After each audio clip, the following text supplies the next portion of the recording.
ಶಿಕ್ಷಕರ ನೇಮಕಾತಿ I think 12ನೇ ತಾರೀಕು 13ನೇ ತಾರೀಕು ಒಂದು ಜಡ್ಜ್ಮೆಂಟ್ ಒಂದು ಕೋರ್ಟಲ್ಲಿ ಬರಬೇಕು.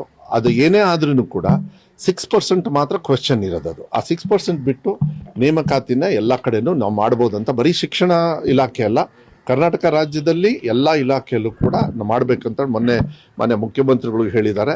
ಆ 6%. ಬಟ್ ನಮಗೆ ವಿಶ್ವಾಸ ಇದೆ ಕೋರ್ಟ್ ಡೈರೆಕ್ಷನ್ಸು ಕೂಡ ಅದಕ್ಕೆ ಬರುತ್ತೆ ಅಂಥೇಳಿ. ನಾವು ಪ್ರಿಪ್ರೇಷನ್ ಏನು ಮಾಡಬೇಕು, 10,500 ಟೀಚರ್ಸ್ನ ರಿಕ್ರೂಟ್ಮೆಂಟ್ ಮಾಡೋದು. ಸರ್ಕಾರಿ ಶಾಲೆಗಳಲ್ಲಿ, ಅನುದಾನಿತ ಶಾಲೆಯಲ್ಲಿ ಸುಮಾರು 5,000 ಚಿಲ್ಲರೆ, ಅಂದರೆ 6,000 ಹೆಚ್ಚು ಕಮ್ಮಿ ಆಗುತ್ತೆ ಅವ್ರಿಗೂ ಕೂಡ. ಮತ್ತು ಇನ್ನು ಇಲಾಖೆಯಲ್ಲಿರ್ತಕ್ಕಂಥ ಯಾವುದಾದ್ರು ಏನು ನೇಮಕಾತಿ ಪ್ರಕ್ರಿಯೆ ಆಗಬೇಕು ಅದನ್ನ. ಬಟ್ ಒಂದು ಗ್ಯಾರಂಟಿನ ನಾನು ಕೊಡ್ಲಿಕ್ಕೆ ಇಷ್ಟಪಡ್ತೀನಿ, ಜೂನ್ 1ನೇ ತಾರೀಕು ಸ್ಕೂಲ್ ಸ್ಟಾರ್ಟ್ ಆಗ್ತದೆ.